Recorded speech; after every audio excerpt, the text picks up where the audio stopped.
Assalamu alaikum students. Today our next topic is about habitat of fungi. हमने जो है ये न्यू चैप्टर स्टार्ट किया हुआ था दैट इज़ अबाउट फंजाई और उसका इंट्रोडक्शन हमने स्टडी कर लिया था। और आज हमने जो है वो देखना है कि फंजाई का हैबिटेट क्या है। इट मीन्स कि जो फंगस होता है वो आपको किस किस तरह के इन्वायरमेंट में ग्रो होता हुआ नज़र आता है। सो फर्स्ट ऑफ ऑल ये कि जो फंजाई है वो टेरेस्ट्रियल इन्वायरमेंट के अंदर हमें दिखता है। टेरेस्ट्रियल इन्वायरमेंट से मुराद एक ऐसा हमारा इन्वायरमेंट है जो कि लैंड बेस्ड होता है। सिंपल हमारी ये जो ज़मीनी जगह है, जितनी भी लैंड है वहाँ पर किसी भी जगह पे, खुश्क जगह पे बहुत अच्छे से ये जो है वो ग्रो कर जाता है।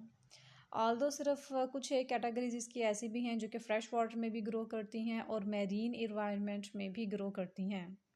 फ़्रेश वाटर और मेरीन वाटर वाटर बॉडीज़ की ही टाइप्स हैं। फ़्रेश वाटर जो कि ताज़ा पानी के जो चश्मे वगैरह होते हैं वहाँ पर, और मेरीन जो है ये वो पानी होता है जो कि ओशंस का खारा पानी होता है जिसके अंदर सॉल्ट की कंसंट्रेशन बहुत ज़्यादा होती है।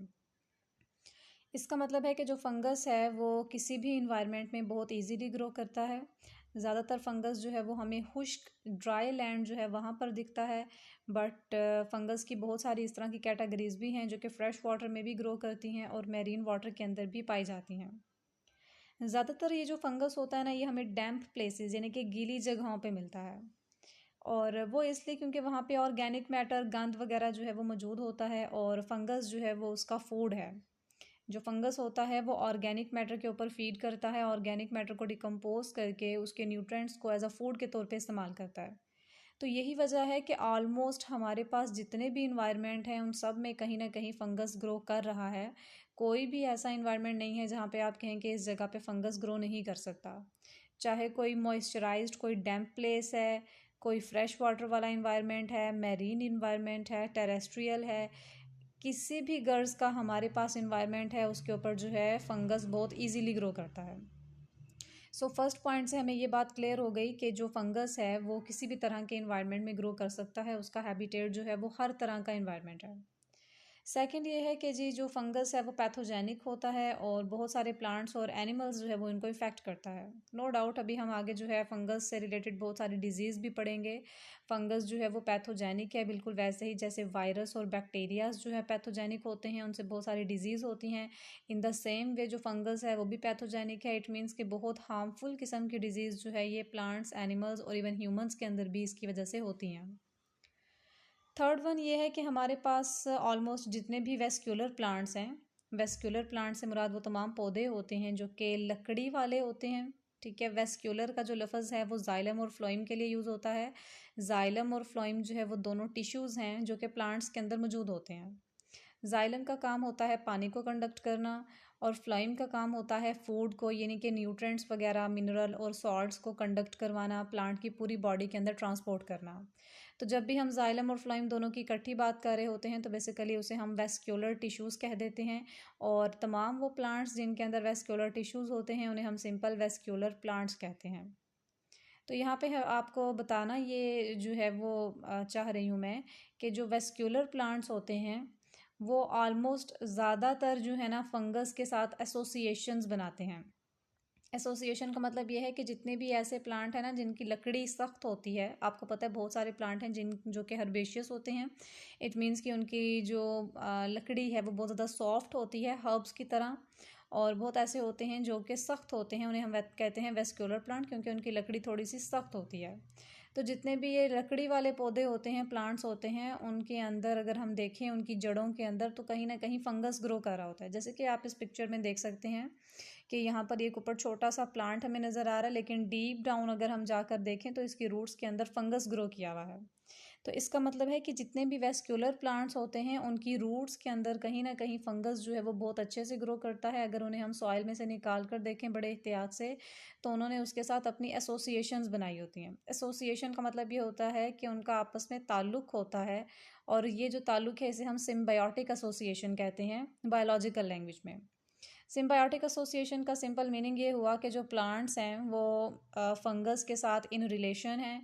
फंगस क्या करता है, प्लांट्स में से जो है वो जितना भी उसको न्यूट्रेंट वगैरह चाहिए वो ले लेता है, ठीक है, मटेरियल वगैरह, और इन रिटर्न जो है उसको या तो कोई डिजीज़ काज कर रहा है, ठीक है, या फिर अगर उसको डिजीज़ काज नहीं कर रहा तो उसको कोई बेनिफिट भी नहीं दे रहा। ये कुछ सिम्बायोटिक एसोसिएशन होते हैं, कोमेंसलिज्म, म्यूचुअलिज्म, ये आपने कहीं ना कहीं स्टडी किए होंगे। बट ऑल दो इस थर्ड पॉइंट के अंदर हम इतना डिटेल में नहीं उसको जा रहे, सिर्फ इतनी सी बात समझने वाली है कि फंगस प्लांट्स के साथ हमेशा इन एसोसिएशन रहते हैं। फोर्थ पॉइंट के अंदर लाइकन्स का जिक्र किया है। Lichen is also a kind of association. ठीक है, लाइकन एक ऐसी टाइप होती है जिसमें फंगस और एल्जी ये दोनों आपस में ग्रो कर रहे होते हैं। आपको पता है एल्जी जो है वो एक अलग कैटेगरी है, फंगस जो है फंजाई वो एक अलग कैटेगरी है। तो एक ऐसा एसोसिएशन भी मौजूद है जिसमें फंजाई और एल्जी दोनों आपस में मिल जाते हैं। ठीक है, और जिस केस को हम जो है ना लाइकन्स कहते हैं। मतलब ये कि लाइकन से मुराद वो वाला एसोसिएशन है, वो सिम्बायोटिक एसोसिएशन है जिसमें फंजाई और एल्जी दोनों आपस में मिले हुए हैं। और इस तरह से साइनोबैक्टीरिया बैक्टीरिया की एक स्पेसिफिक टाइप है, वो भी इसके साथ एसोसिएशंस यानी कि अपनी जो सिम्बायोटिक एसोसिएशन होती है वो बनाते हैं। अगर आपको इन पॉइंट्स की समझ नहीं आ रही थर्ड और फोर्थ वाले की, तो सिंपल सी बात आपने इतनी सी बस अपने जहन में रख लेनी है कि जो फंगस है वो किसी चीज़ पे लग रहा है ना। आपको पता है जो फंगस है वो किसी चीज़ पे ग्रो करेगा। ठीक है, जैसे हम यहाँ पर कॉमनली ब्रेड की एग्जांपल लेते हैं कि जी ब्रेड के ऊपर जो है वो फंगस ग्रो कर जाता है, हमारे खाने पीने की चीज़ों के ऊपर फंगस ग्रो कर जाता है, तो उसे कोई ना कोई सोर्स तो चाहिए जिसके ऊपर वो ग्रो करेगा।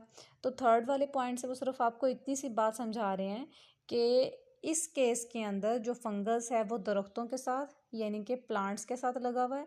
चौथे वाले पॉइंट में आपको सिर्फ इतनी सी बात क्लियर कर रहे हैं कि जो फंगस है वो एल्जी के साथ ग्रो कर रहा है।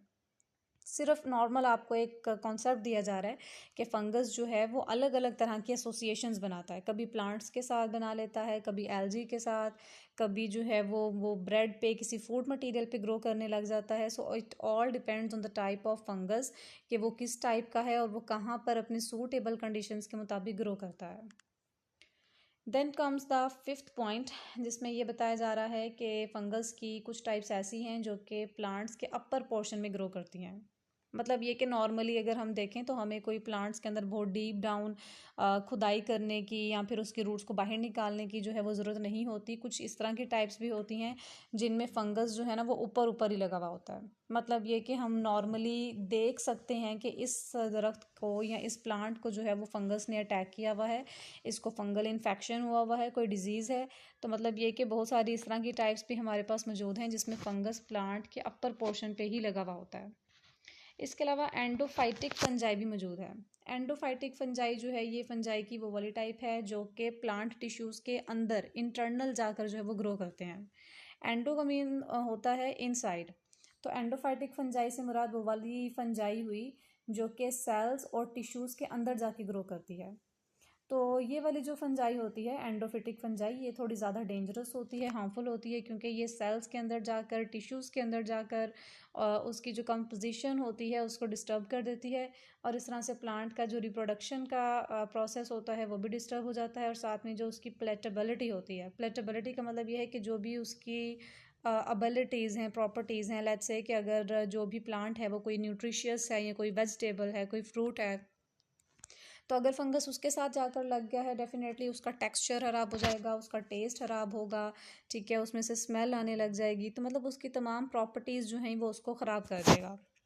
इट मीन्स कि जो फंगस है वो प्लांट्स के बाहर भी ग्रो करता है, प्लांट्स के अंदर जाकर उसके टिश्यूज़ में भी ग्रो करता है, और अगर वो एंडोफिटिक है यानी कि अंदर जाके ग्रो कर रहा है तो वो उसकी रिप्रोडक्शन को और उसकी जितनी भी पलेटेबिलिटी है, उसकी करेक्टरिस्टिक्स हैं, उनको ख़राब कर देता है। ये थी हमारे पास यहाँ पर इसकी जो है सारे इसके फीचर्स, इसका हैबिटेट वगैरह। ठीक है, सिर्फ और सिर्फ आपके पास 5 पॉइंट्स थे, जिसमें फर्स्ट पॉइंट के अंदर आपको ये बताया गया है कि हमारे पास fungus terrestrial environment, fresh water, marine, हर तरह के इन्वायरमेंट में मौजूद है। सेकंड में बताया गया है कि ये पैथोजेनिक है। थर्ड में वेस्क्यूलर प्लांट्स के साथ इसका एसोसिएशन है। फोर्थ में ये कि एल्जी के साथ इसका एसोसिएशन है। और फिफ्थ पॉइंट में आपको ये बताया गया है कि ये एंडोफिटिक होता है और बहुत सारी जो है ना इससे प्रॉब्लम्स भी होती हैं। Then comes the structure. ये बात हमने पहले लेक्चर में भी डिस्कस की थी कि ऑल्दो जो फंगस है उसका कोई स्पेसिफिक स्ट्रक्चर नहीं है, इसीलिए इसे हम जो है ना वो थैलस कहते हैं। क्योंकि थैलस किसी भी ऐसी चीज़ को कहते हैं जिसमें हम डिफ्रेंशिएट नहीं कर पा रहे होते कि इसकी रूट्स कहाँ हैं, इसकी स्टेम कहाँ है, इसका प्रॉपर स्ट्रक्चर हमें समझ में नहीं आ रहा होता। तो जो फंगस होता है उसका भी जो स्ट्रक्चर है वो थोड़ा सा वेजिटेटिव टाइप लो होता है, यानी कि जिस तरह से वेजिटेबल्स होती हैं जिसमें हमें कोई प्रॉपर डिफ्रेंशिएशन नहीं नज़र आ रही होती, कोई प्रॉपर शेप नहीं होती। तो ऑल दो कुछ टाइप्स हैं इसकी जिसमें जो है वो कॉम्प्लेक्सिटी मौजूद है, मतलब ये कि सिर्फ चंद एक टाइप्स ही हैं जिसमें आपको प्रॉपर उसकी कोई थोड़ी बहुत शेप नज़र आ रही है या साइज़ डिफ्रेंशिएशन, तो डेफिनेटली वो जो है ना वो मैटर करता ही है। तो ये इसकी कुछ अलग अलग कैटेगरीज हैं जिसमें हम इसको स्टडी भी करेंगे, जिसमें आपको बताया जा रहा है कि बहुत सारी इस तरह के फंगस भी हैं जो कि सिर्फ सिंगल सेल ही हैं, एक सेल के ऊपर कंसिस्टेड है, यानी कि इतने छोटे हैं वो। ठीक है, जैसे कि यीस्ट वगैरह हो गई। इसी तरह से कुछ ऐसे सेल्स भी हैं जो कि मल्टी सेलुलर हैं, यानी कि काफ़ी डिफरेंट तरह के सेल्स उसमें कंबाइन होकर उसकी फॉर्मेशन कर रहे हैं, जैसे कि मोल्ड वगैरह।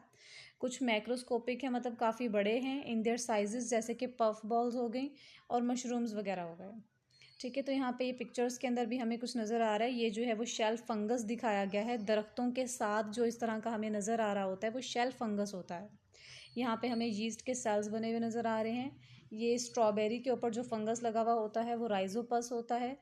नीचे हमें जो है ना ये मशरूम्स नज़र आ रहे हैं जिनका नाम टेड स्टोल है। इस साइड पे भी हमें मशरूम्स नज़र आ रहे हैं जिनका नाम ग्रीन गिल्ड लेप्योटिया है।